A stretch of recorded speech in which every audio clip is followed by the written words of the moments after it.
Welcome to Marpeck Commons and to CommonWord's evening conversation with Lydia Neufeld Harder and Gary Harder. This is a bit of a unique event for us. We do not normally have the privilege of hosting a dual launch, let alone the special occasion of a married couple launching their books on the same night. So congratulations, both of you, and welcome to everyone. My name is Arlen. I'm the director of CommonWord, a national Anabaptist bookstore and resource center jointly operated by CMU and Mennonite Church Canada. The program tonight will largely go unannounced. After my introduction and Gary and Lydia's initial comments, Gord Zerby, professor of New Testament at CMU and director of CMU Press, will set the stage for Lydia's book, The Challenge is in the Naming. Irma Fast-Duick, associate professor of practical theology at CMU, will similarly introduce Gary's book, The Pastor-Congregation Duet. Maureen Epp is also here, and she edited Gary's book and will also make a few comments. Both authors will then give short presentations and followed by open mic time where we can have some question and answer if you'd like. We'll close the program with several door prizes. Please sign up if you haven't already done so at the table. We will give away one copy of each book. Afterwards, both books will be sold at CommonWord. Certainly stick around and have something to drink at Folio and visit over a latte or something, get your books signed by the authors, etc. Lydia and Gary have many special connections with CMU and Mennonite Church Canada, and so we're pleased to launch both books here. Gary has been a Mennonite Church Canada pastor for over 50 years and describes that pastoral journey and his learnings in the Pastor-Congregation Duet.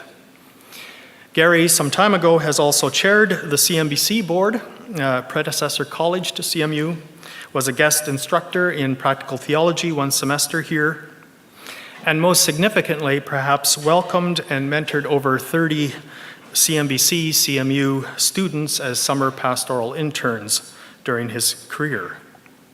He is also a graduate of CMBC. Lydia, in her book, The Challenge is in the Naming, outlines her journey toward naming and being named, both theologian and pastor, operating in scholarly and congregational settings that did not always or readily acknowledge women's gifts in those areas. Lydia, too, is a graduate of CMBC. She came back in 1993-94 to teach 1 year at the college. Following that, she directed the Toronto Mennonite Theological Center and continues to be involved at TMTC. For 15 years, she and Gary taught a church and ministry graduate course at Conrad Grebel University College in Ontario, sharing the gifts of theological study, biblical reflection, and practical application to students. In many ways, their 50-plus years of marriage has been teamwork, even as each charted their own careers. This teamwork culminated in 6 years of intentional interim co-pastoring in several congregations. Gary, you describe in your book yourself and Lydia as intellectual soulmates, and it's so appropriate to host both book launches together. I welcome you both here and look forward to our conversation tonight. Thank you.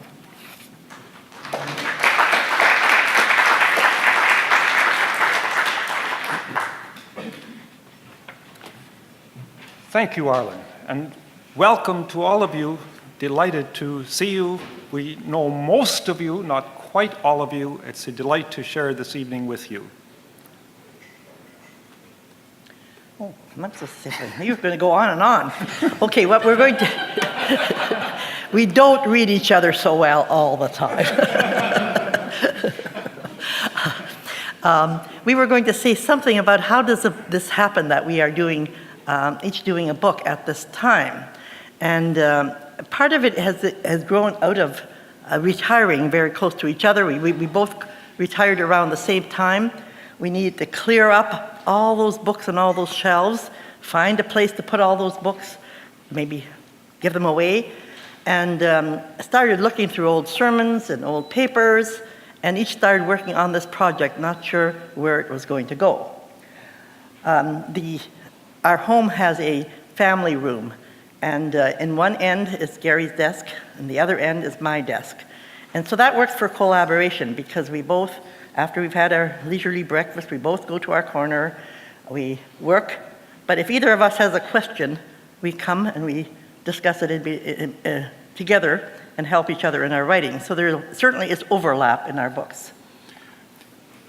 The overlap in the way we've worked together goes back to CMBC days. We studied Greek together.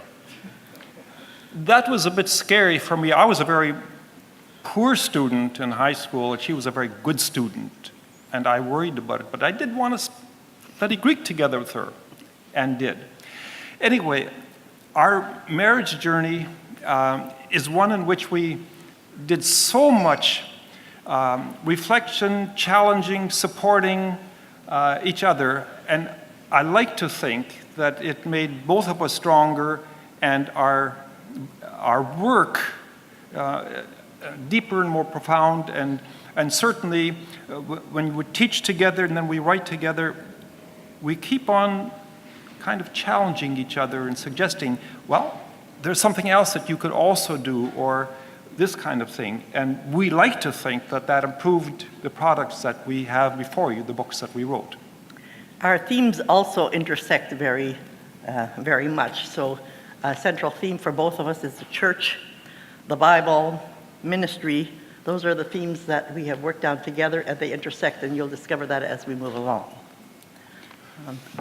Arlen mentioned the fact that we did intentional intraministry together for 6 years on part-time basis after our retirement from full-time work. And those were incredibly special years that somehow that seemed almost to be a culmination of the things that we were doing in our marriage, things we were doing in the church. We loved that work. We loved the congregations that we were a part of. And doing that ministry together seemed to cap off our careers in a way which felt very satisfying to both of us. I think we'll turn it over now to Gord, I want to say a thank you to CMU Press for publishing this book. And we really appreciated what they have done to get this book out and to have that published. So I want to say thank you to Gord. He will say something about my book, and then Irma, who also wrote something on Gary's book, will say something about that. And Maureen is here too, I believe.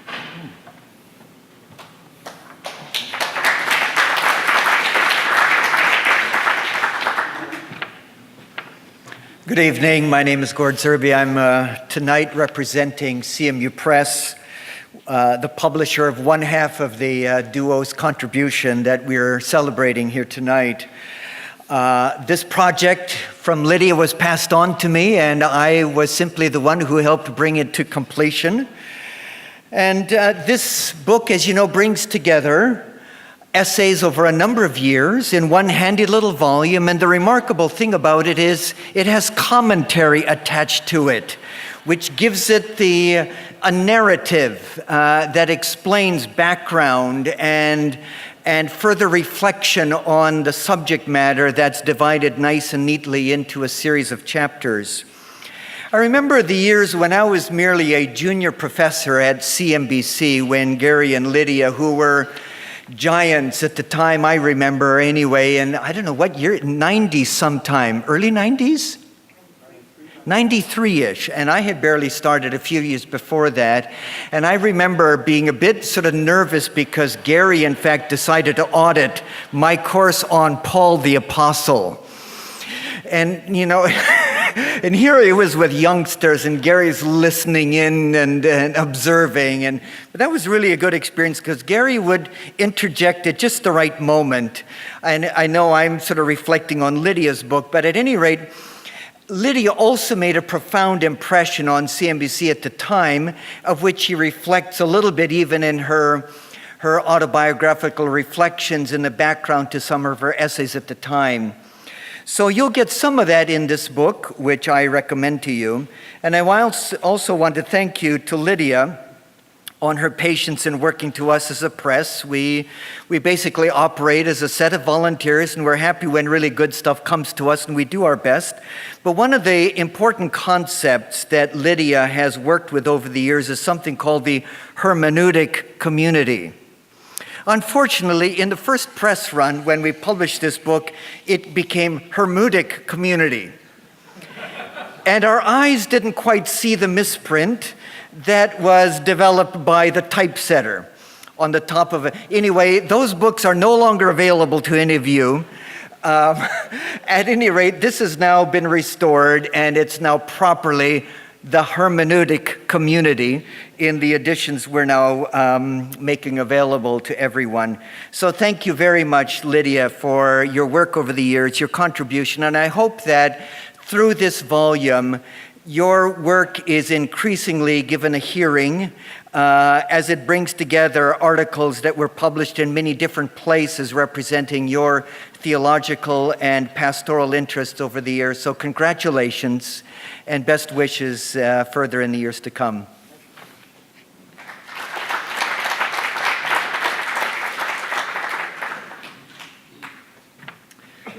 This is an honor.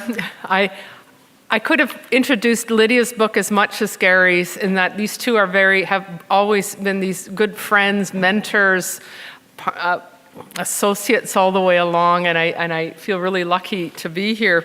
But I'm going to introduce Gary's book. It is an honor to be here to bring this book and to bring it into our community together with all of you and Gary. I will confess that I loved Gary's first book, Dancing Through Thistles Barefoot. And if you haven't read it, find a copy and read that one as well.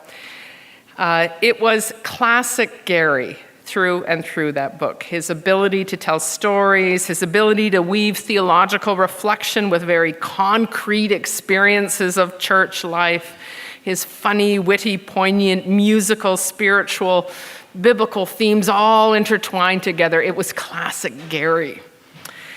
And for quite some time, that book was a textbook for my students in a ministry course I was teaching. And I will confess that when Gary told me that another book was on the works, I was skeptical. I thought he's not going to be able to pull it off like he did the first one. But he does, in a completely different way.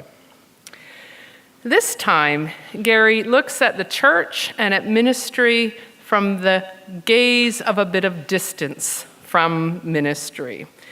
The view of ministry and the church that comes from just stepping back a bit and taking a look. And this book, again, like the other one, offers many gifts to us, to the church, to students of ministry, to people of faith. So what's the book about? Well, it's a book about ministry, but really, methinks, it's really a book about having a pastoral imagination. That would be what I would say this book is about. Gary's pastoral imagination is a beautiful thing to witness, either by those who have experienced his ministry, as I have, or if you've been able to read his books. Gary gets what ministry is all about being able to enter into very diverse situations, into hard situations, into joyous situations, into situations full of misery and conflict, and see what's going on through the eyes of faith. It's an imagination that he hasn't achieved, but it has a gift that has emerged in him after many, many years of that daily work of ministry, and it's the only way it could have come about. In good Gary Harder style, he doesn't edit out the tough stuff. This is not one of those, I fought the good fight and now thank God I'm done kind of books. It's better than that. In fact, it seems it was though the tough stuff was really this formative stuff for Gary, as it is really for many of us. The most significant growth seems to happen not through the successes in ministry, which Gary seldom names, by the way, but through the willingness to enter into the struggle and the difficulty. And perhaps I think this is the anvil of Gary's pastoral imagination. But at the center of this fine book, the center of this pastoral imagination is the give and take, the dance of relationships. The relationship between the pastor and the congregation, Gary's deep love of God and its relationship with the Anabaptist Mennonite tradition, the relationships with the biblical text, marriage relationships, and there's a whole chapter in there if you can just read it for that. It's all about relationships. And it's also a book about retirement for some of you who may be thinking about it or in it. It is also about getting old, about letting go. The whole book is permeated with Gary's deep sense of love, his joy, and this deep sense of gratitude that's just through it all. Really, it just makes you want to be a pastor. Thank you, Gary.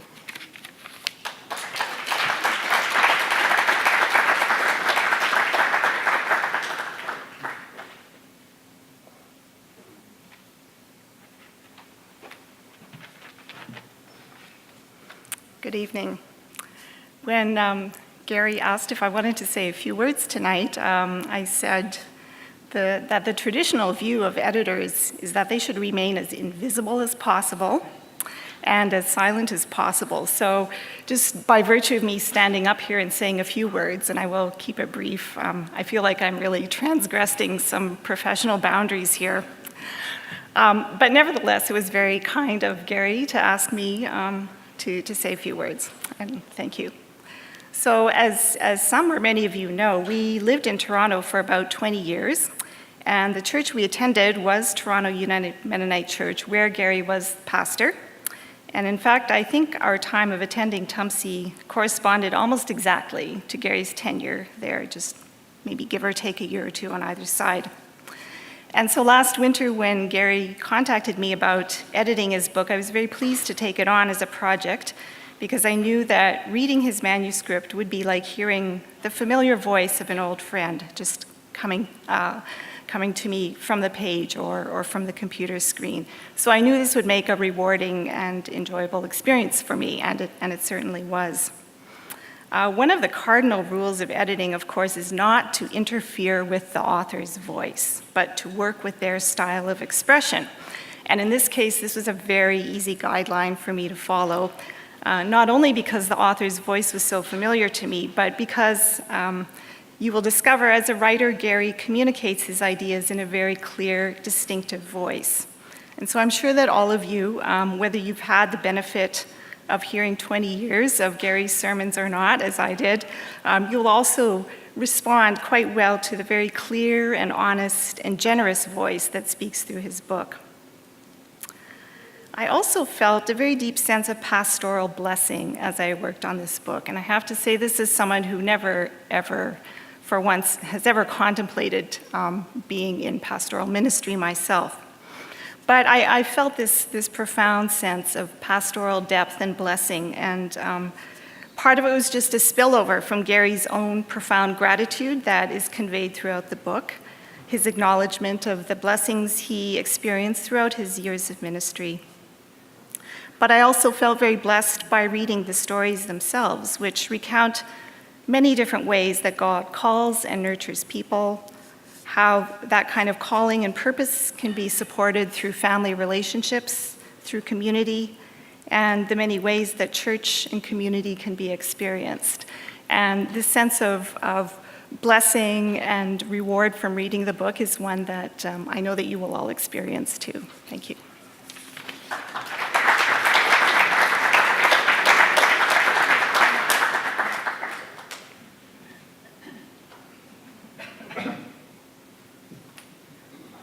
Okay, just to say a few words about what this book is about.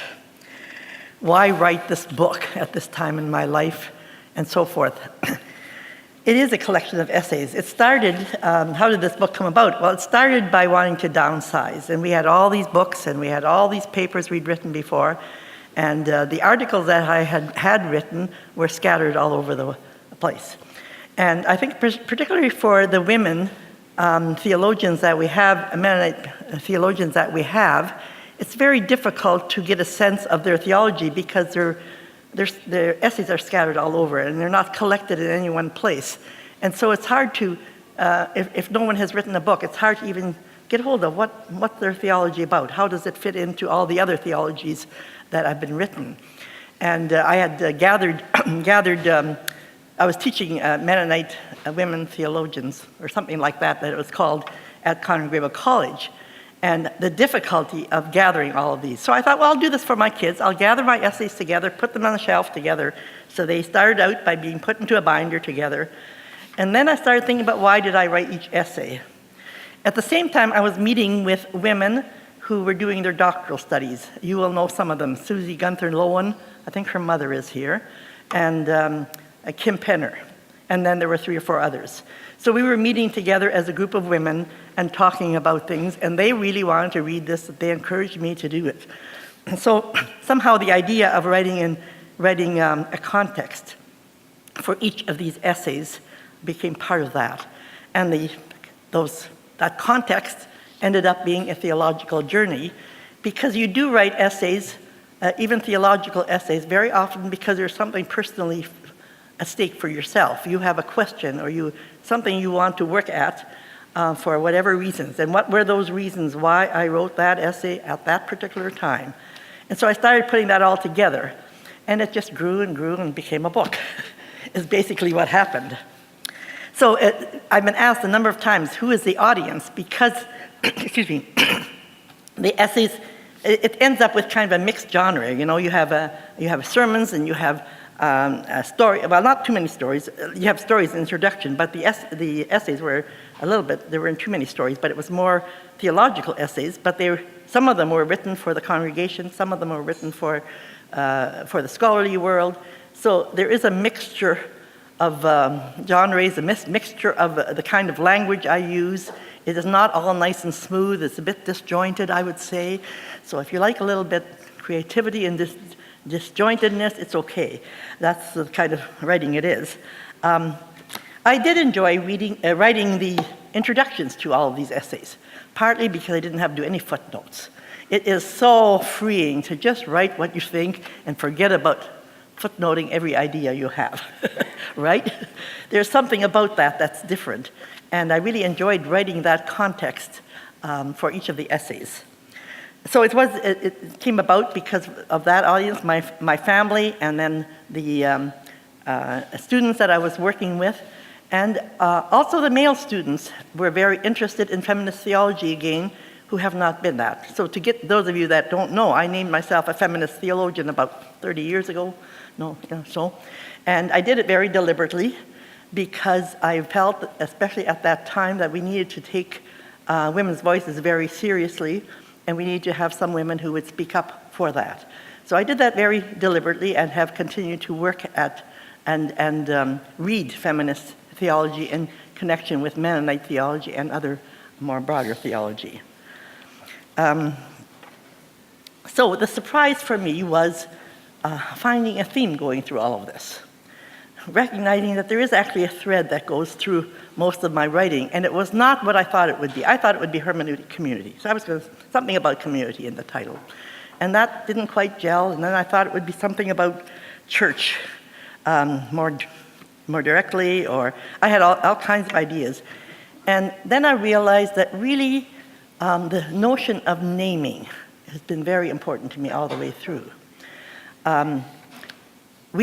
Theology really is about naming God, and naming where we have seen God, or where we have experienced God, where the church has experienced God, where the Mennonite Church has experienced God, which happens to be my denominational context, but more generally, where Christians have experienced God, naming that, and realizing what an awesome task that is, how scary that is to actually name God, how quickly we can move into idolatry, that whole, the awesomeness of being a theologian. And then recognizing that how we name each other grows out of that naming. our picture of God and who we believe God is also influences how we name each other, brother, sister, a friend, a Christian, fellow Christian, or whatever. I think it really hit me when I was in the Muslim-Christian dialogue. And do I name these Muslim friends of mine brother and sister? Or do I name them friend or enemy? Or who are these people in Iran? How do we name them? And they challenged me very strongly on how I named them. And that whole idea of naming each other and how we do that and how that is related to how we name God is one of the threads that goes through. So I named it The Challenge is in the Naming. I want to read one poem. It's the only poem I've ever written in my life. And it's near the beginning of mine, but it speaks about the challenge of naming. And it arises out, I first wrote it, excuse me, it's dry air here in Winnipeg. We need that moisture that we have in Ontario, humidity. The poem was first written for Mennonite World Conference back in about, or it would be in the late 80s, when Mennonite World Conference was here in Winnipeg. And it was written for the Courier. But then I began using it in my classes all the time. And I kept changing a few words here and there. And so by this time, it's theology is all, I think I start with, doing theology in community is all about naming. But that's how that poem kind of came about. And I usually read it at the beginning of my theology classes. We would introduce each other and talk about names that we were called throughout our lives, which ones we liked, which ones we didn't like, why we didn't like them, to get us ideas about naming. And then we talked about naming God, and that in this course, we would be challenged as to how we would be naming God. And I used this poem to help us with that. So that's kind of the theme and what I need to say. Thanks, Aaron. What I need to say about the book. So I'm going to read that as a little excerpt for you to get a bit of an idea of where I'm at. A time for naming and a time for being named. Doing theology in community is all about naming, exploring the names given, the names accepted, identifying the relationships and the ruptures, the dreams and the visions around us and beyond us, reconsidering old names, creating new ones, seeking correlations, discovering connections, encountering the mystery of the one who first named us. Names are powerful. Names are risky. Names give concreteness to our concepts. They bring order to a chaotic world. Names can hurt and names can heal. Names do something to both the one who names and the ones being named. Names witness to who we are and to who we can become. Names characterize and categorize. Names identify and label. You shall be called by a new name. But he was called a blasphemer, a traitor. They were called Protestants. They were called Catholics. They were called Mennonites. They were called Muslims. They were called the quiet in the land. They were called troublemakers. They were called, if you are reviled for the name of Christ, you are blessed. Names divide or unify. Names include or exclude. I belong to Paul. I belong to Apollos. I belong to Cephas. Let us make a name for ourselves. By what name shall we be called? With which name shall we identify? Rich or poor, powerful or powerless, oppressed or oppressor, educated or illiterate, disabled or talented, first world or third world, east or west, north or south, young or old. There is no longer Jew or Greek. There is no longer slave or free. There is no longer male or female, for all are one in Christ Jesus. Names express who we are. Names hide who we are. You have a name of being alive, but you are dead. You are Simon, son of John. You are to be called Cephas, which is translated Peter. By what name shall I address you? Can I really tell you who I am? Can I share the depth of my experience? Shall I make myself vulnerable? Can I get to know you? Do you really want to know me? Names recognize and give dignity. Names can be changed. The shepherd calls his own sheep by name. The nameless ones are named. You are a son of Abraham. You are a daughter of Sarah. The forgotten ones are remembered. The lost are found. Hagar, where are you going? And where are you from, and where are you going? Zacchaeus, I'm coming to your home today. Mary, why are you weeping? Once you were not a people, but now you are God's people. How then shall we name the God we meet in the scriptures and in our experience, in our relationships and in the tradition? The God beyond all naming, the God of mystery and incarnation, the God of Sarah and Hagar and Abraham, the God of Mary and Joseph and the women at the tomb, the God who enters our world again and again. Naming God in theology is a risky endeavor. In the midst of idols, masks, false images, and pretenses, listening to the God who first named us, hearing our names, remembering our calling, seeing visions, dreaming possibilities, observing the world with new eyes. Naming God in theology can be an act of worship, a response to a name given, a blessing understood. But you are a chosen race, a royal priesthood, a holy nation, God's own people, in order that you may proclaim the mighty acts of the one who called you out of darkness into the marvelous light. So that's the poem that I think speaks about the power of words, the power of naming in a very broad sense. And the chapters include the italicized context of the articles and then the articles themselves, and most of them were older articles. And I'm hoping that there's some development in the articles as you go through almost chronologically in the articles. But I hope you will be able to borrow a book or read a book or find a book to read at some point and enjoy that book.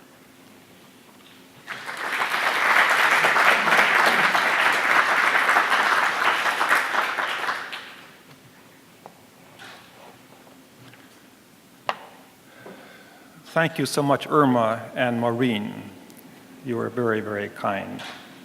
Thank you. And these are people that I've known and loved for many, many years, and to see you here and be a part of this is really quite wonderful. As we said earlier, when you retire, you downsize and you reflect a little bit on what life has been like. And one of the things I did, and that wasn't even that long ago, I was reading through old sermons from Sudbury days, Waters Mennonite Church. I was 23 years old. I'd just come from CMBC. I was way too young, totally inexperienced, untrained, and I'm their pastor, and I'm reading some of those sermons, and I said, oh boy, I hope I have learned something about preaching over the years since. And yet, I also saw in them that really I did fairly thorough biblical work. I learned that here at CMBC. There were many other things I didn't do well in those sermons, but I did good biblical work already at that point, thanks to that experience I had here. I didn't really start out to write a book either, just as Lydia has said, but as I reflected on life, there was this profound sense of gratitude for my calling, a deep, profound sense of gratitude for my calling. I have loved being a pastor. I really have. Not all the time, and all kinds of stuff happen along the way, things which I really struggled with, and one whole section of this book is when the music is dissonant, when the music gets too loud, and what do you do then as pastor and as congregation? But when I say that I have really valued and loved my calling, it also means that I have valued and loved each of the congregations that have called me. I don't think it's possible to thrive as a pastor without having a relationship with the congregation. And so that developed then into thinking, I want to talk about that what makes for a healthy relationship between pastor and congregation? And so that's the theme, basically, of this book, the Pastor-Congregation Duet. And I use musical images along the way, and so I'll have a section, I'll have a chapter, and then I have an interlude.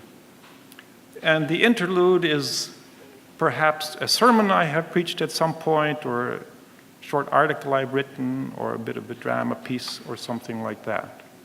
So that's how the book is structured. I thought I would read one very small piece, and it goes back to Waters Mennonite Church as a 23-year-old,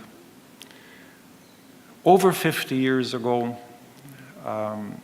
and a congregation that we just loved being in for those 2 years.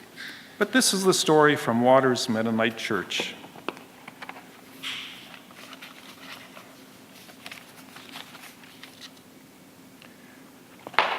Oh, I got the wrong one here.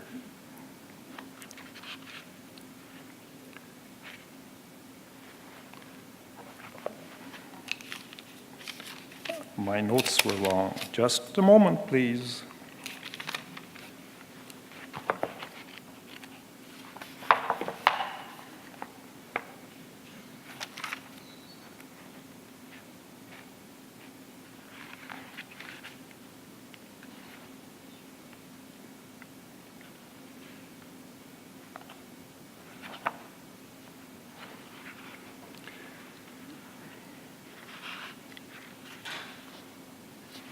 Here we go. It's entitled, "A Rookie Pastor Messes Up His First Parent-Child Dedication Service." I was young, eager, but totally inexperienced, leading my first ever parent-child dedication service. 4 parents brought their young infants to the front of the church for me to bless and pray over. Confidently, but foolishly, I hadn't written out my prayer of dedication. One of the couples was relatively new to the congregation. They weren't of Mennonite background, but had become friends with church members living in our community. The mother of the child was coming to church regularly. The father was a bit reluctant to get involved too closely with these strange Mennonites. But here he was on this morning, wanting his child also to be blessed. I had met with all 4 couples to prepare for the dedication. I had almost over-prepared for the whole service, except for writing out that one prayer. The ceremony itself went well. The questions of intent for the parents to answer, naming each child in that process. Finally, the prayer of blessing, and in my prayer, I forgot to name that one particular child. I just forgot one child. Theirs. I realized in the moment I sat down, ceremony finished, and I felt torn apart inside. All my apologies, all their forgiveness didn't quell my inner turbulence. Was I really cut out to be a pastor? But it seems that God's blessing on parents and children doesn't really depend upon the memory and expertise of the pastor.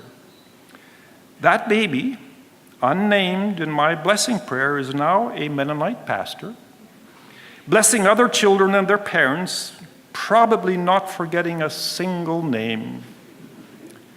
And she happens to be pastor of my mother's home church in Didsbury, Alberta.